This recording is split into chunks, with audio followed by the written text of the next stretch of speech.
So the first step is cutting the potatoes. The most important thing here is to make sure you get enough edges. These are the bits that are going to become really crispy.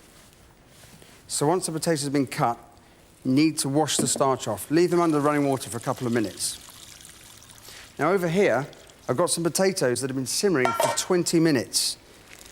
I've infused the water with the skins from the potatoes, something normally that you throw away when you're making roast potatoes, but the skins have so much flavour. I want that flavour to go back into the potatoes. Now, what we're looking for here is the edges of the potatoes to have started to break up, just like this. And don't worry, all of this broken surface is going to absorb the oil while the potatoes are roasting, and that's going to make the crust really juicy.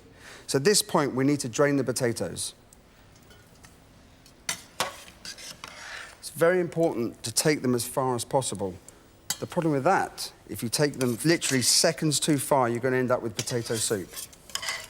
And any small bits of potato that are broken off, stick them in. We want those in the oven as well, because they're going to give us beautiful nuggets of really crisp roast potato. Now, if you think that you could rough up the edges a little bit more, a little bit brave, just take the colander and give it a light shake, no more than that. So once you've done that, just leave them in the colander for about 10 minutes. We need to leave them to cool down a little. As they cool down, the steam's going to be evaporating and the potatoes are going to be drying out. For the next step, I'm adding these potatoes to a tray of heated olive oil.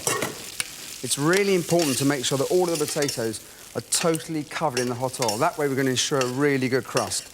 Now they need to go into the oven. This chicken's been in for about 4.5 hours, so it should be ready. Now what we need to do is crank the oven up, because the potatoes are going to need 190 degrees centigrade.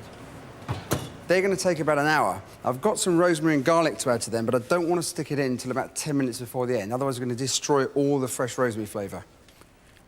Roasting at lower temperatures doesn't give a brown skin, but I'll show you how to deal with that later. However, this bird is cooked. To show you, and to probe it, use a probe and go in about 3 or 4 times. Probe into the breast and probe into the leg. For safety, the whole bird must reach 60 degrees for 15 minutes.